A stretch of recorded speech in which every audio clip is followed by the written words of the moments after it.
El Paso is known as a bilingual community. It is located on the borderline of the U.S., next to Mexico. This city has different kinds of community, but is mostly made up of Hispanics.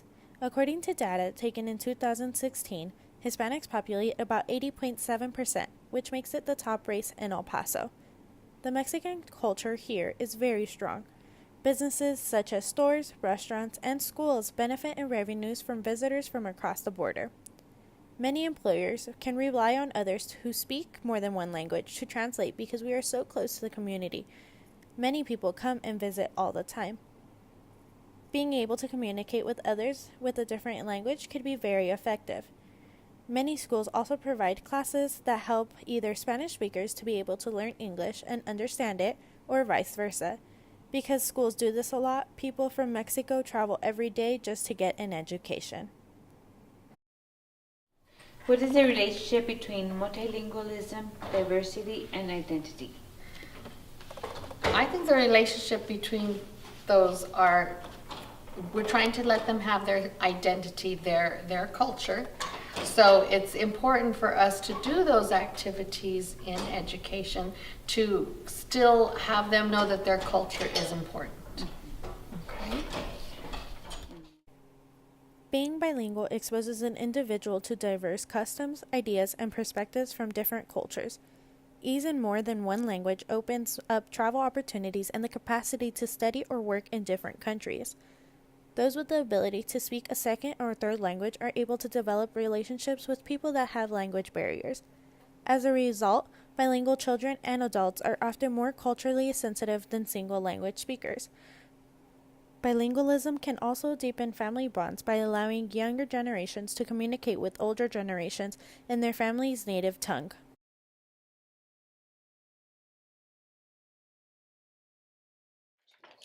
How can we influence the attitudes towards multilingualism? Mhm. Well, I believe it's important, especially in today's world, for children to speak more than one language.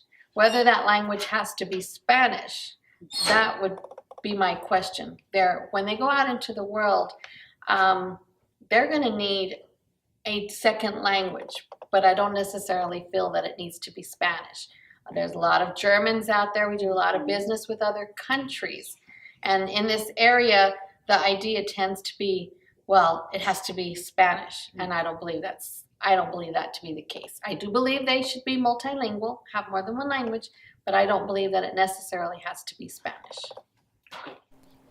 Research has indicated that bilingual children are better at focusing their attention and coping with distractions than monolingual children. Resultingly, bilingual children generally perform better in the classroom because of the increased ability to concentrate and multitask. Bilingual children also score higher on standardized tests like the SAT. In addition, language skills make a student more competitive when applying for college, and the benefits of bilingualism are not confined to the classroom. Bilingual abilities give individuals a jump in the job market. In today's global economy, employers all over the world are looking for job applicants with the ability to speak more than one language. Bilingual individuals have the real competitive edge. When these students come, they bring another way of life, another way of seeing things, and they have a lot of assets, and that the ones that live here can benefit from. And yet, at the same time, they are getting a better education, or they're getting other tools, and they're doing things that can help them get a degree that they may not be able to get on the other side of the border. Like one of my former students, for instance, she was my student on her first semester at UTEP. Now she's a colleague. Oh. And she has an MA, and she's doing her doctorate. Wow. She's doing her PhD here.